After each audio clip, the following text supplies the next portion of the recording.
So here's my Shape Wars. I've been outlining with my marker, and I am like loving your neurographic art, guys. And one of the things I noticed with your neurographic art is you tend to make some lines thick and thin. So you might want to do that with your Shape Wars if you really enjoyed it.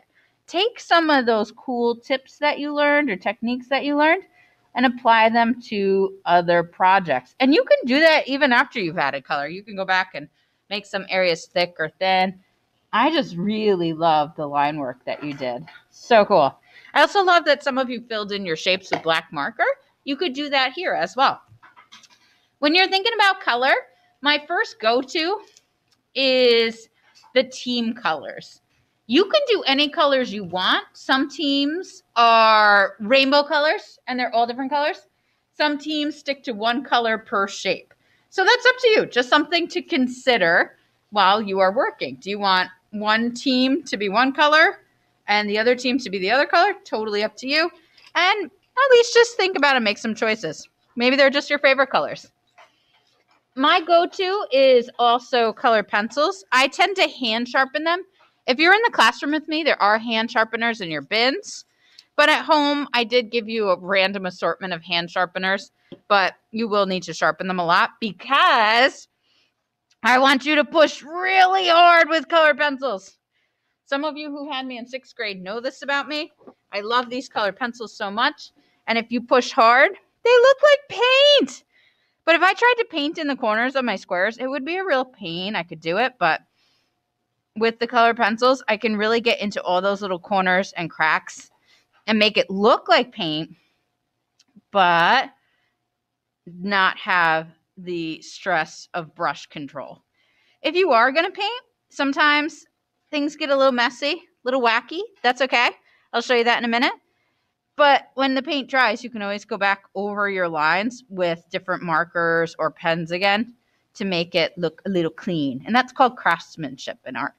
Like right here, as I go over his arm, it might kind of disappear. So that's the biggie for your craftsmanship with the colored pencils. If you're using colored pencils and your hand doesn't hurt after 20 minutes, you're not pushing hard enough. Please don't cry. People are going to start crying in art. She's making my hand hurt so much. But you'll be so strong by the end of art. So that's my colored pencil tip for you. The other thing that's cool about the colored pencils is you can actually mix them together. So I know a lot of you might not have the exact color that you want, but you can mix them together, which is pretty awesome. And it's really hard to get rid of these little dusties with my mask. Okay, cool. If you make a mistake, try to turn it into part of your art, which is really, really exciting. So that's my colored pencil tip for you guys.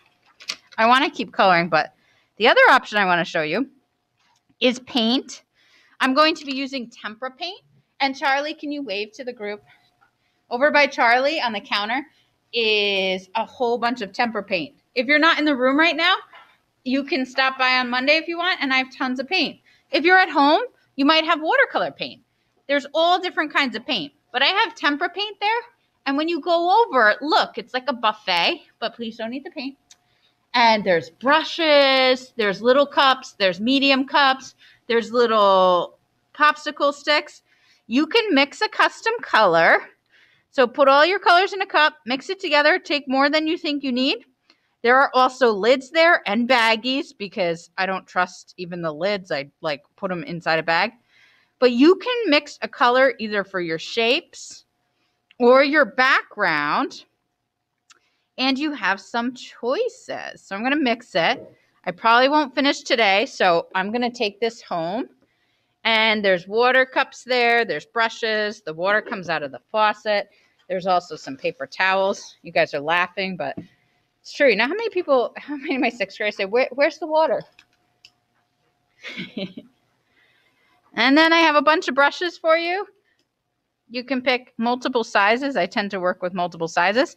And you can paint your background. You can paint right over top some of your marker lines. I added a little bit of water to this paint. And you can paint the background if you want. I turn my paper when I'm doing that. Paint the background. And that's an option you have. Or, forgot to grab it, so I'm going to go get it now. Another thing you could do for the background is you could actually sponge it. I have a couple people doing this. I cut up a little sponge. I tend to wet it first. You could also sponge the background. This is great if you don't have a lot of time, if you're a little rushed. I dip it in paint, but then I wipe off the excess on my paper towel. So I'm actually wiping off most of the paint on my paper towel. What a waste, right? That's okay. And then I very lightly just kind of do some gentle sponging in the background. You could even do this first if you're in the room today, and then go back and color your shapes later. And this will kind of give a hint of like a grass or water. You don't have to do this, but that's just another option for you if you would rather do kind of a light little background suggestion, but not cover the entire background.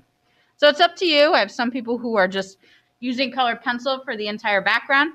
There's no have-tos. It's basically whatever you want to do. But I do want you to take your time with color. You can even use every color material you have at home. What questions do you have about color?